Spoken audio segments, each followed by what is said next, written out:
Police hunt down the Hot Rock Casino shooter. Let's see this. Dr. Insanity,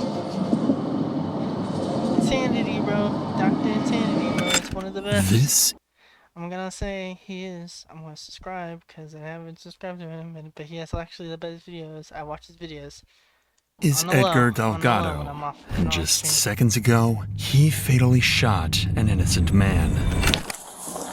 Were you with what happened? I don't know who is the man who's shot. Can you tell me the name so I know if it's him or not? I don't know. I was with Omar. And is Omar the one that was shooting? I don't know. What did you look like? He's Hispanic. He has a beard. He's light-skinned. He's Mexican.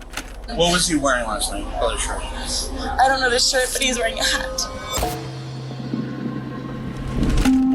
All units be advised, we received reports of a shooting at Hard Rock Casino in at Lake Tahoe. One is reported deceased, and the shooter is armed inside the building. 202-23. 201 and 203. Is that Valley? Get on your knees! Get on your knees! County, all units. We just received an update. He got some information that the suspect possibly left in a white Toyota 4Runner with a Hispanic female adult about Senegal. Did you know that guy? I didn't know. I just remember we were talking for like a while, and then that's it. At 2 a.m. on March 25th, 2023, Edgar Delgado enters Hard Rock Casino and meets 32-year-old Omar Garcia, where they spend the next 6 hours together drinking and having a good time. But by 8 a.m., something begins to anger Edgar. The tension rises, an argument bursts out, and Edgar grabs Garcia. Worst of all, he pulls out a pistol and points it directly at Garcia's head multiple times. But Garcia resists, knowing his life could end at any time, and physical altercations ensue. Then, for one last time, Edgar grabs Garcia by the neck and whispers something in his ear, to the extent that Garcia stops resisting. Desperately, Garcia tries to disengage, knowing that this fight is not worth his life. But Edgar sees his chance and pulls out his gun before Garcia even has a moment to react. And seconds later, a single gunshot rings throughout the Hard Rock Casino. Garcia had little to no chance of survival. He was shot directly in the temple, and every passing second meant a step closer to death. Soon after, panic erupted in the hotel. Employees and residents scrambled to get a hold of authorities as dozens of 911 calls began pouring in. Immediately, a team of 100 officers was put together from multiple police departments and sent to the Hard Rock Casino and Hotel. Okay, well, let's go. We gotta go to the south stairwell. Let's go, Code. 203, we're heading to the south stairwell now. South stairwell. Important to note is the fact that officers have almost no information on the situation itself. All they know is that there was a shooting, and now there's a man lying dead in front of the bar. They also know that the Hard Rock Casino is a massive complex with over 670 rooms, and that gunman could be hiding anywhere. God damn. 23. 201 and 203.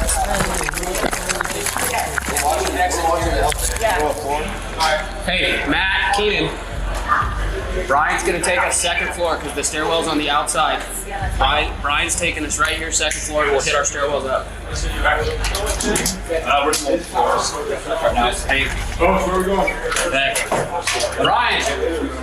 In an active shooting, officers always need to establish control over the situation the moment they arrive on the scene. That's why this team immediately moves in to secure the stairwells, because they lack security and connect to several parts of the building, which provides an easy escape route for the shooter. With that said, the shooter's identity is still unknown, and the officers need to treat everyone they encounter as a potential threat until confirmed otherwise.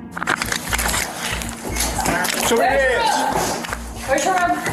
Where's your room at? Get back in your room and stay in there. Okay. Claire, go ahead. hold there. Put your baton right here. Stop your hands right there. Stop right there. Stop right there. Don't move. Don't move. Go with. Come down here around the corner. Who else is with you? move towards evacuating them. Right, take the elevator. Keep your hands up, fellas.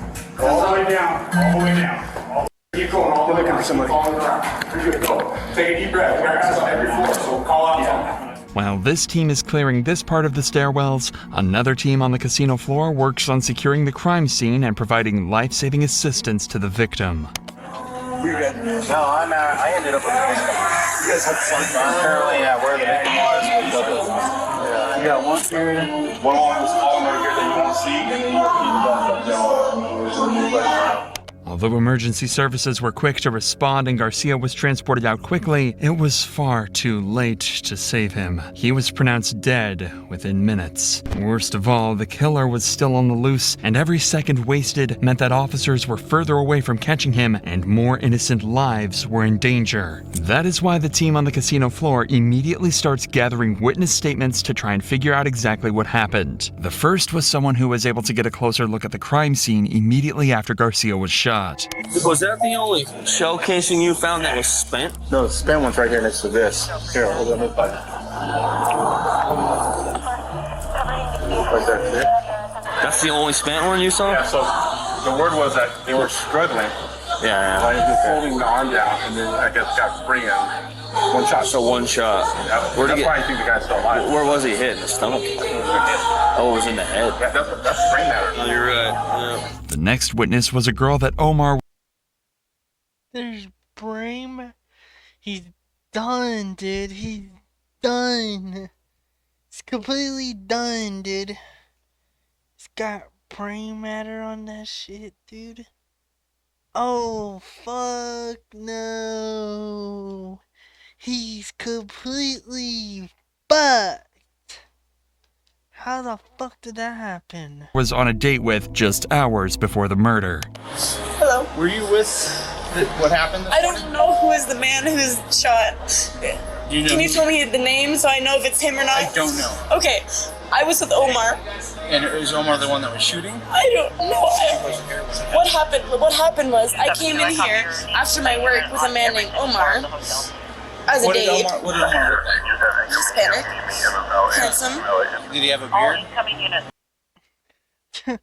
Bro, she was going on a good ass date probably with this guy, and they were probably having a good time, and then all of a sudden the dumbass like him, the suspect was just fucked it all up for him, where she's just probably coming in to see this guy for a date, to have a good time, to have probably hang out. She's probably gonna take her on dinner and everything. Probably go do something, like probably take her out to the I don't know what they have in Las Vegas.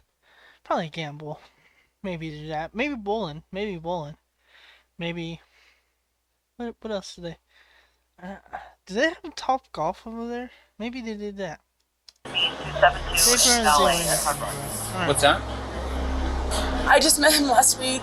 And then all of a sudden, this happened, and then fucking ruined it all, bro. What the fuck? Fuck!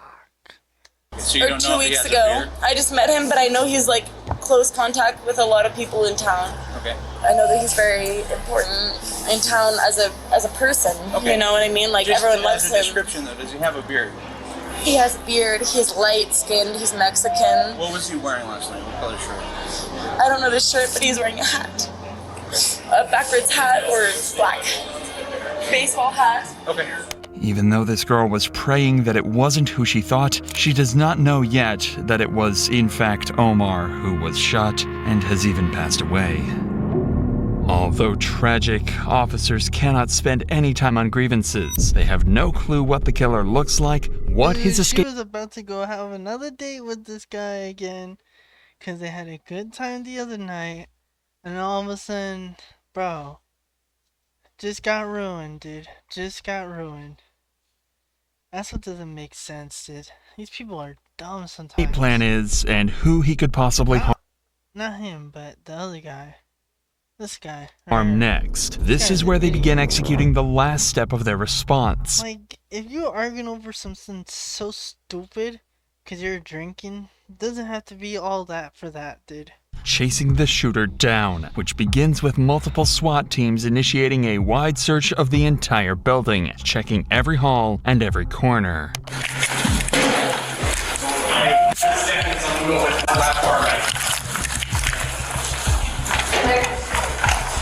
Okay, I'll hold. Keep pushing. Take a deep breath, Ellis. Yep. Good job. 202, we will be on floor 9.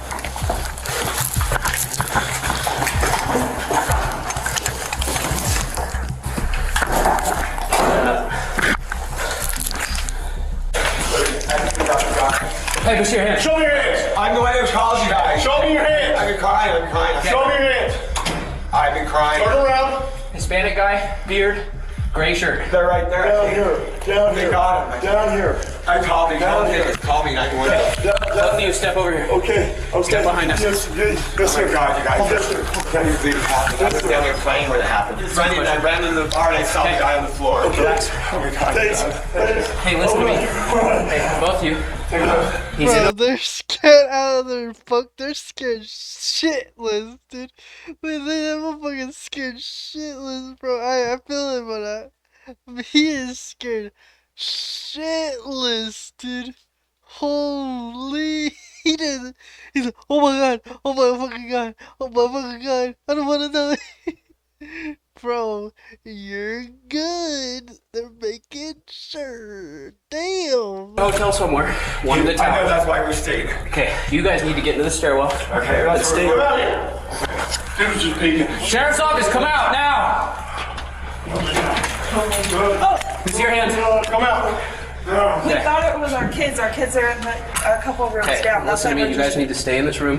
Don't come out for any reason, okay? Okay. Keep the door locked. Do not come out, okay?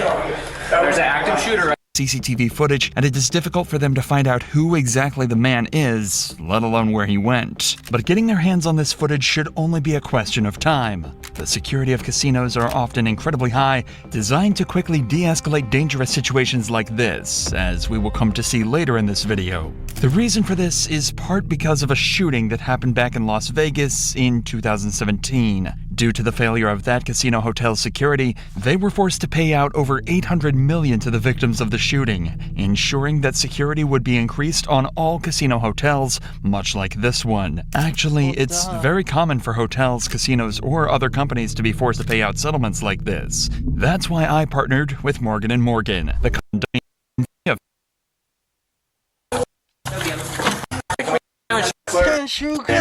Downstairs. More teams can run. Even with that one big one in, Insanity, found in the description. with the whole thing now, casinos are trying to up their security a lot more. That's why they're losing a lot more money, because they're putting all their money into law enforcement more, so they can get more security and more people going into the force and have more, more reaction time with the, with the stuff they have. They have pretty much more gadgets, more tech stuff, more the futuristic shit we need, so they can grab the accessories you need, so they can, get there on time instead of, being behind. With that said, apartments nearby on the first and second floor. Fortunately, this team you just saw cleared out the stairs and hallways, meaning more teams can rush into these apartments and look for the suspect. Sheriff's office, open the door, show me your hands. Keep your hands up. Hey, we had a shooting downstairs. We need to make sure who's in here and who's not, okay? Go ahead, step right here. Keep your hands up. Just you two? Yeah. Yes. Is everybody good in here? Yeah, we're good. How many people? 4. 4? Y'all here? Yeah. Okay, can we just check, make sure everybody's okay? Nobody's hiding? Awesome, thank you, ladies. Close one, of course. Open it slowly with your hands up. Come on, out first.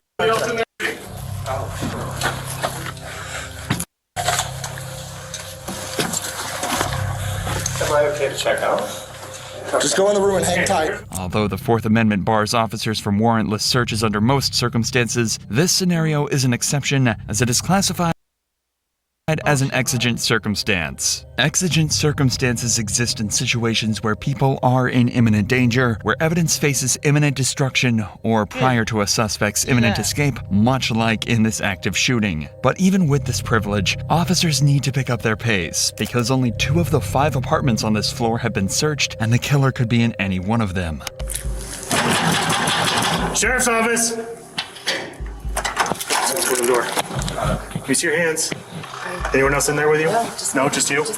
Great. Is anybody hurting here? No. No? Okay, cool. We got walk. Just go ahead and stay in your room.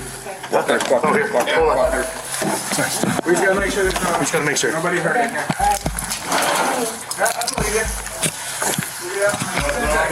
No, I don't. They're gonna shoot down next to the floor, so. Oh my God. Okay. Let me see your hands. Open the door, let me see your hands. Thank you, open the door. Oh, shit. Who else is inside? My son. All right. Alone. Clear? We had a shooting incident at the hotel. Can you make sure there's no suspects in there, okay? Put your hands up. You guys all right? Yeah, we're fine. How many are in here? Just 2 of you? Just me and my son, yes, sir. Okay, everybody's accounted. And the individual they came face to face with was someone who could very well be the killer. Sir, open the door. What's up? Sheriff's office, open the door. We're finishing this way. Open the door, I'm gonna break the door down and come in.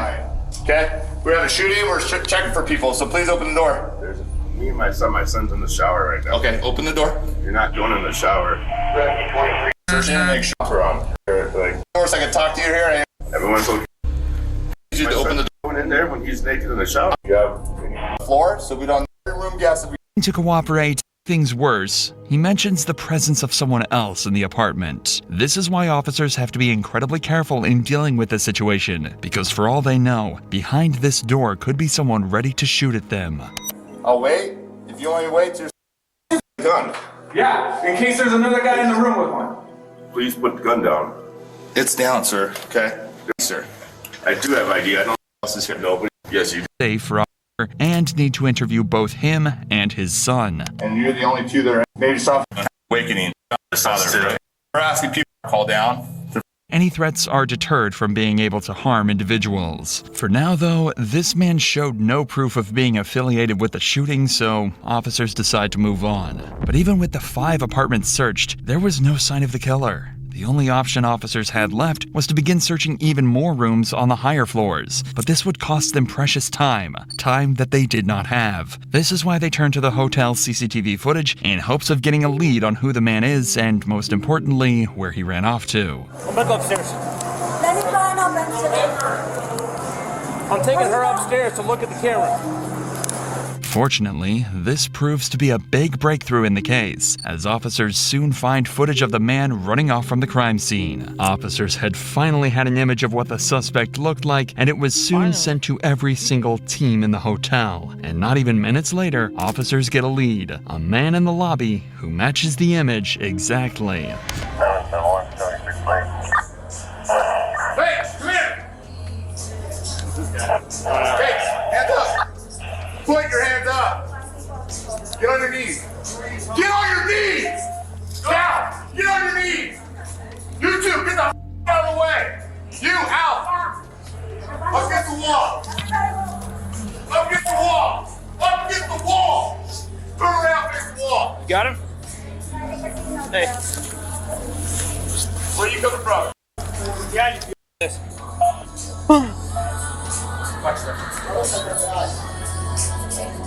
Yeah, cuff him. I got him. One hand's on. Two hands on your back. However, officers are still not entirely certain and need to have a closer look before taking the next step and arresting him. Hey, have him take off. Hey, take his cap off.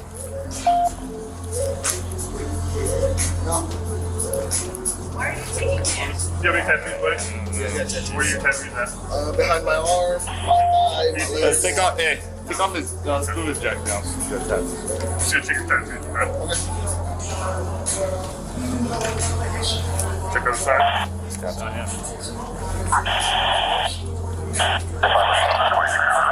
Check his right. Let me see his right arm. Computer's clear. So this is what we're looking for, buddy. Dude's got similar sounds. Close to you, right? So that's why it is what it is. Unfortunately, frustration clearly began to grow. Were you out in the casino floor before you came out? We were at the restaurant and then went straight to the room. There was surveillance. Bali south side with the gun. Right now. That's the last thing they are. That was 10-15 ago. Yeah. Officers make a crucial breakthrough in the case. By digging deeper into CCTV and tracking back the shooter's movements, they discover that their man is not a visitor, but a tenant named Edgar Julian Delgado, who checked into the hotel the day before with his girlfriend, Savannah Tautapale. Right after the murder, Edgar is seen rushing to his room and coming out with a handful of bags. Savannah soon joins him and they exit the hotel. Edgar, along with his girlfriend, were now on the run. Despite the fast response from police, Edgar was able to escape because no one had a description of the suspect yet. And as we would later see, he even had a close call with an officer before he escaped. Immediately after finding out Edgar had escaped, all roads and highways in the state were placed under heavy monitoring. They were not going to let a murderer escape. And while they waited for Edgar to fall into their hands, they began interviewing hotel employees to understand the motives behind this murder, starting with a security guard who was present at the time of the murder, Robert Bells. And as he and I were finishing the cigarettes, we heard a loud boom, like a shot. Within 10 seconds, the dispatcher, who was Santos Nunez, said someone has been shot at Center Bar. And he relayed that information over the radio? He relayed that information over the radio. I heard the information. Okay. I stepped into the center hallway and proceeded down towards the Center Bar when I saw a rather large man, about 6 foot, 6'1", walking in my direction. Okay. My thought was, this is the guy who just shot someone at the bar, because he seemed a little agitated walking. So I immediately turned around. I stayed far away enough till he exited to the left going towards security podium. That's when I walked out. I'd overheard earlier the traffic that a gunshot, somebody had been shot at the bar. And that's when I walked over and I saw a man laying there in a pool of blood at the bar. From what Robert says, the killing itself was quite a big scene at the Center Bar. Yet the response was so slow that Edgar was not only given the time to escape, but pack his belongings before doing so. To make matters worse, Edgar actually walked in front of the security podium, the point at which the entirety of the casino's security cameras were managed by guards. Security likely decided that pursuing an armed suspect, especially one responsible for a shooting, was not a wise decision to make, and rather opted to keep tabs on his whereabouts. Regardless, it is unfortunate that Edgar was given enough time to escape comfortably. At this point, officers move on to the next employee, Noble, who gives more insight into what the two were talking about before Edgar pulled the gun. Were you able to hear what kind of conversations they were having, what they were talking about? Not exactly. I wasn't really processing. It was still kind of early for me. It was kind of background noise to me, but okay. They were, there's... Now, well, as they're being loud, was it a loud argument? Were they just being loud, laughing, joking? It seemed more like just kind of tough buddy stuff, I guess. More joking, I would think. In what way would you describe that, the tough buddy stuff? Comments? Like, they did mention, they were starting it like, oh, joking, like, I could kick your ass, no, no, you can't type thing. Okay. No, just... No, okay. And that's when, they started just scruffling up a little bit there. Do you remember who told who initiated that type of conversation? No, I can say for sure. Friendly banter turning into a murder is something highly unusual. There is a crucial piece of the puzzle that... Like, come on, bro. Just fucking around and messing with you? Really? Just to fuck around and mess with you, and all of a sudden you're like, oh yeah, I'm just gonna kill him. Fuck that, dude. Yeah, you're fucking stupid, dude. You can't handle yourself. You can't handle friends. Detectives are missing out on, and the only person who can give it to them is Edgar himself. But in order to catch him, officers have to be patient. They already know what his car looks like from the CCTV footage, and checkpoints have been set up on all roads leading to the Hard Rock Casino. This meant that it was only a matter of time before Edgar fell into their hands. And sure enough, hours later, Edgar's vehicle would approach one of these checkpoints near Highway 50. There was no escaping anymore, and officers could finally get the answers they've been so desperately searching for. Turn around for me, Edgar. No, towards me, Matt.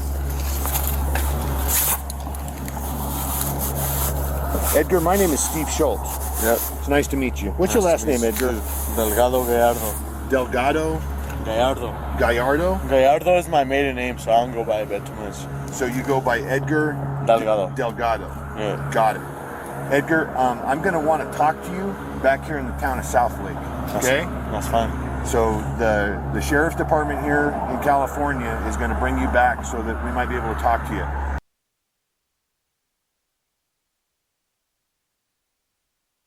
This man went all the way in California. This man was on a manhunt for all that. And they still, that's how security is, bro. They don't want this motherfucker gone at all. I don't have my glasses, so I can't see. Where are your glasses? I have no idea. They might be in my girlfriend's car. That's your girlfriend's car? Yeah. Savannah. What's her name? Savannah. Savannah, I understand. Okay, so I'd like to meet with you. I'm just going to have my partner take a couple of photographs of you. Where did... Kruger! He is in Nevada or California? I am a Nevada detective. So I'm from the state of Nevada where the casinos are. Yeah. You're being held right now in California by the El Dorado County Sheriff's Office. Even though Edgar was arrested in California, he'll still be charged under Nevada law because that's where the crime took place. Yeah. In fact, California police will need to send Edgar back to Nevada through a process called extradition. This is required by the Extradition Article 4, Section 2, Clause 2. The extradition clause states the following: a person charged in any state with treason, felony, or other crimes who shall flee from justice and be found in another state shall, on demand of the executive authority of the state from which he fled, be delivered to be removed to the state have jurisdictions of the crime. The extradition clause requires states to deliver criminals who fled a state back to the state from which they fled prosecution. extradition clause in Article 4 of the U.S. Constitution, which states that if someone is urged to face trial, and in Nevada, first-degree murder results in either life without parole or 50 years with the possibility of parole after 20. Now, I understand that I can smell that you've had a little bit to drink, okay? Yeah, a little bit. So I'm going to give I've been drinking since, we got into over there at, 1:30, and I've been drinking until, 7 a.m. Okay, so what I want you to do is I just want you to have a seat in that car. We did you a solid, right? Got you out, let you take a pee, right? Yeah, you okay? I'm good. All right. I'm good for now. It is chilling to see Edgar act so nonchalant after taking the life of someone who wished to be friends with him. But this explains several of Edgar's mannerisms: the slurred speech, the lack of understanding, his stumbling while escaping from the casino, and most importantly, his sudden impulse to shoot Garcia. Although aggression to this extent stems from an individual's personal decisions, alcohol can often act as a catalyst. According to the NIH and WHO, alcohol is the most commonly associated drug with aggression compared to others that affect body function. This means that Garcia was murdered at the whims of a twisted drunkard, and Edgar needs to give them answers. But before an interview proceeds with him, detectives decide to interrogate his girlfriend, Savannah, in order to understand Edgar as a person, possibly giving them invaluable evidence to charge him with murder. The fact that the girlfriend was all in this and just did not turn him in, it's insane. She did not care. Hi, Savannah. Hi. My name is Nadine. Nice to meet you. Jenkins is my last name. Nice to meet you as well. I'm a detective with Douglas County Sheriff's Office on the Nevada side.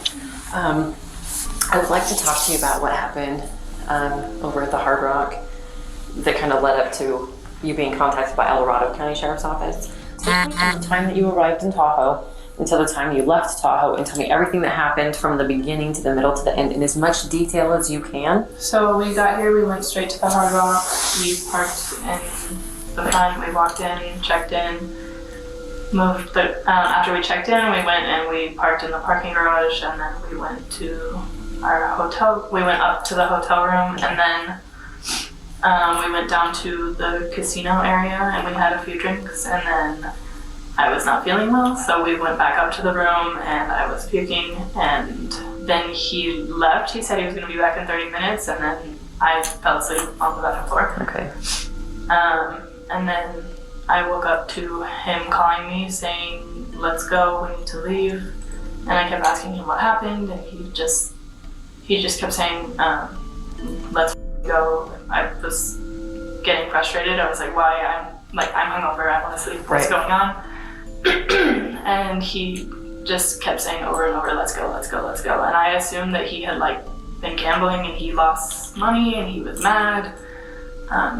And so we grabbed our stuff and we walked to the car, and that's when we saw cops pulling up, and the cops told us, they said there's someone with a gun or someone got shot, and then he turned around, faced them, put his hands up, and I looked at him, I was like, what are you doing? And then I just said, babe, let's go. They just said someone has a gun, let's go. And so we went to the car. It is likely that Savannah genuinely did not know why she was being rushed to leave in the heat of the moment. Unfortunately, due to Edgar's horrible decisions, she is now an accomplice in her boyfriend's escape. So either she tries to defend him and risk being charged as an accomplice in murder, or fess up and answer every question honestly, especially the ones about his past. How did you meet Edgar? How do you know him? We went to high school together, but we were never really talked in high school. And then I started working at a bar, and he is my boss. Okay, it's your boss. Mm-hmm. Okay. What do you know about him and his history before meeting you? Nothing. Okay, don't really know anything. I just know that we went to school together. Okay. Do you know anything about Edgar, his wife, things he may or may not have done in between when you knew him in high school and then when you knew him as your boss at the Red Room? Oh. Okay, have you guys had, some couples don't really have this is my history talk, some do. We have not. You have not had that talk? No. Okay. For now, the detective believes that Savannah isn't comfortable enough to reveal details and decides to take an alternative approach. By explaining the trouble she's in and mounting some pressure, there is a chance that crucial information can be squeezed out of her. You have to understand that when you know somebody has done something illegal or have a suspicion of it, or they are giving you that hint, and then if you help them escape, that's a crime. So by driving him away from the scene, you put yourself in a really bad spot. Okay? Help me help you, right? I need to know everything. I'm going to be blunt with you. He shot that guy. I have a video of it. I watched it with my own eyes. Okay? Because you got yourself wrapped up into a mess. So let's go back. He calls you at some point. Take me from the time he called you, and please, Savannah, be as detailed as you can about what he said to you, because I can see him calling you on the surveillance video. I can see him on the phone. So what did he say to you? He said, grab the bags, let's go. And he just kept repeating that over and over. Just grab the bags, let's go, let's go, let's go. Okay, so then he gets up to the room. Be super specific. What is everything that happened from the time he walked into that room until the time you guys walked out of the room? Tell me everything. He just said, let's go, we need to go. And I kept asking him why, what's going on, and he seemed upset. But he just kept saying, let's go, we need to go. Okay. He also said, he said, we need to go to Mexico. We need to go to Mexico. That's what he Okay, so he said, we need to go to Mexico. Mm-hmm. Okay. The time that he walked into the room. All right, so you guys... This man was literally going into Cali. Then he was going to go all the way down south to go all the way to Mexico. Nah. Get your stuff together. Boom. He says, we need to go to Mexico. Keeps telling you, we gotta fucking go. You guys leave. You walk out to the parking structure and you're contacted by the police. I heard you say that the police approached and he put his hands up and turned.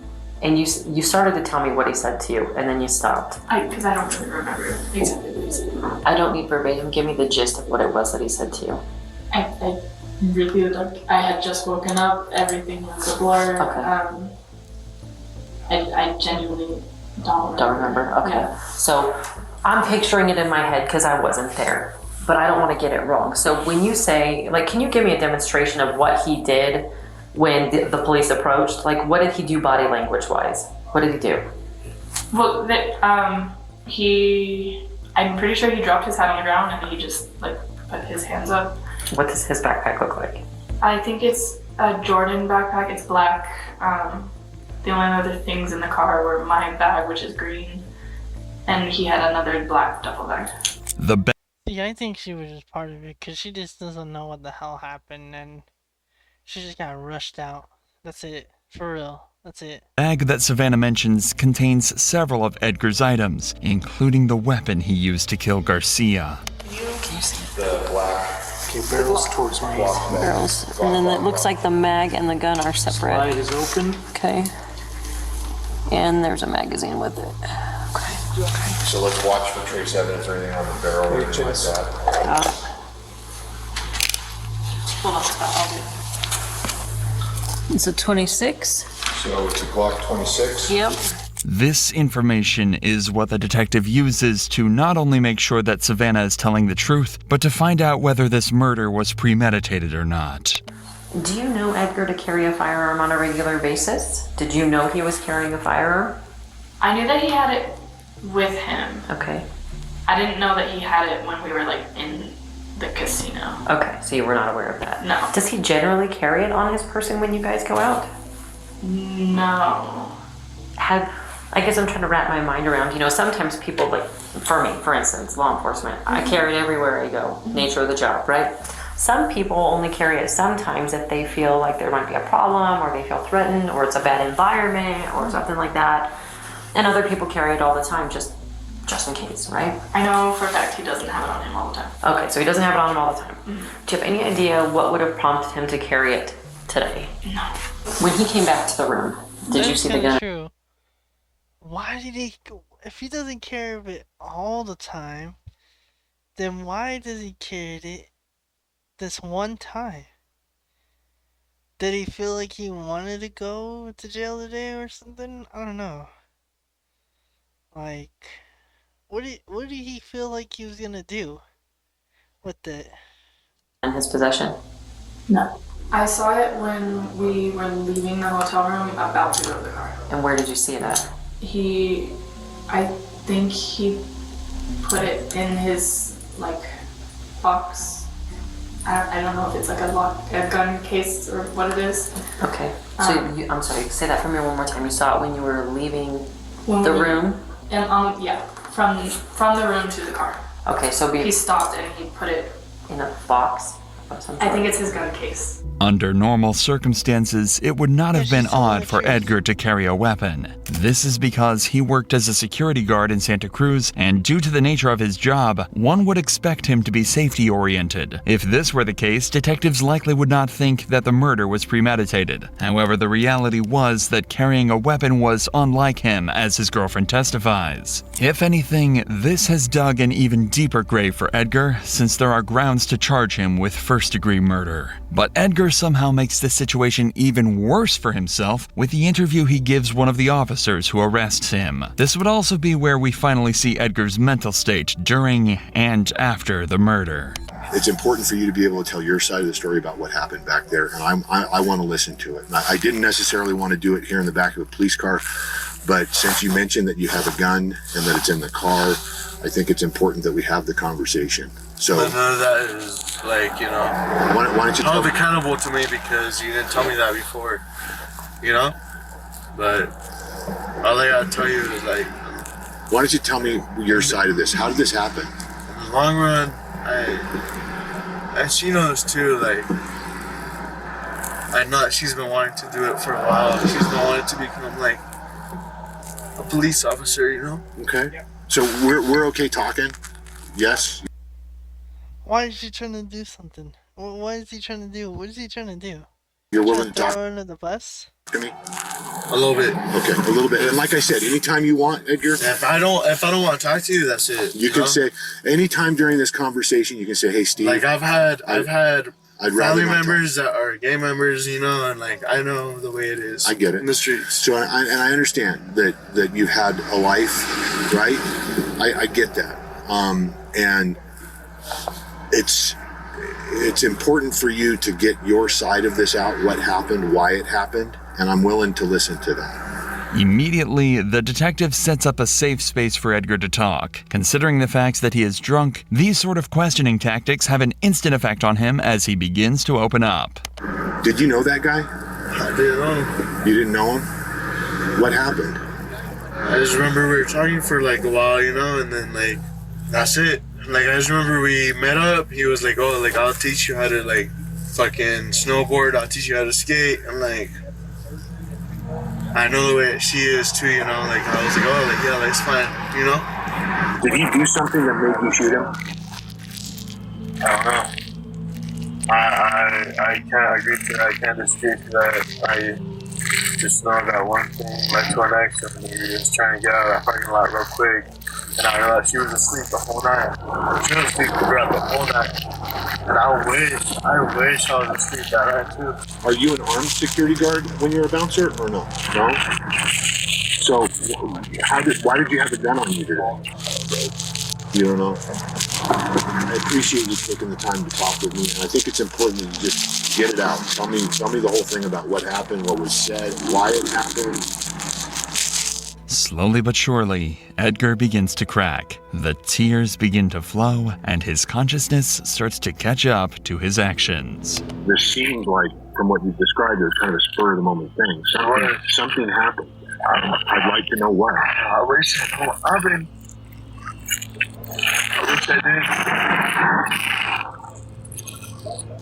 I'm not one to just like react like that, you know? React like what? I don't know. How many times did you shoot it? Can you remember? I don't know. You don't remember? I don't know. I don't remember any of that. I just remember talking to someone about snowboarding. I remember talking to someone about skiing. And I just remember like leaving, like, you know, towing to rush. And I just remember a bunch of ARs put it everywhere. And I remember like earlier, like in... Am I hearing an ASMR of his freaking rubbing his finger and shit like that? In the night, like once we got here, cause like we headed out of Santa Cruz like pretty late. We headed out like probably like at 9, you know. Santa Cruz is like 4 hours away, 4 hours and a half away. And my girlfriend was the one driving. Like, look at the miles in the car, you know. Okay. We was bringing in that car. We had a good time. Okay. And I fucked it up again. How did you meet this guy? Just talking in the bar, something different? Just there. Like I had taken my girlfriend up to her room, to our room. I had taken her up to our room, and she was like, "You want to stay down there?" And I was like, "I don't know. Like it's Nevada. Like they don't have like California. You know, you can't serve alcohol after 2 a.m." Yeah, I'm aware of that. And I was like, "All right. Like I mean, it's Nevada. Like I never experienced that. I never experienced violence." Okay. So then she was like, I was hoping you're out there because she was like driving the whole night, and I was like, I'll take care of you, you know? And I decided to go back down, and I don't know what happened. I just remember it being like fucking this at the, like now, like, I remember I was just leaving out of nowhere. Do you always carry your gun with you? I don't. You don't? My dad hates it. My mom hates it. Mom hates the fact that I own a gun. My dad hates the fact that like there's a gun in the household. I've never been raised with the firearm like that. With no plausible reason for his actions, there was no escape for Edgar. His actions were downright horrible and nothing more So he just did it for nothing, dude. than him doing whatever he felt in the spur of the moment. Edgar's girlfriend Savannah went on to admit to the destruction of evidence as she lied about the presence of a gun when the two were arrested. She was granted a suspended 364-day jail sentence. As for Edgar, he pleaded guilty to first-degree murder and faced additional charges for the use of a deadly weapon. He was sentenced to a maximum of 55 years. Jesus. Did one stupid thing and then all of a sudden you get yourself a maximum 55 years. Jesus, bro. That's what happens when you try to do something stupid like that, bro. Not even kidding. Hey, man, I'm not even gonna lie. Dr. Insanity, and I don't know how to say it. Dr. Insanity had another great video right there. So, yeah. That was gonna be the video for today.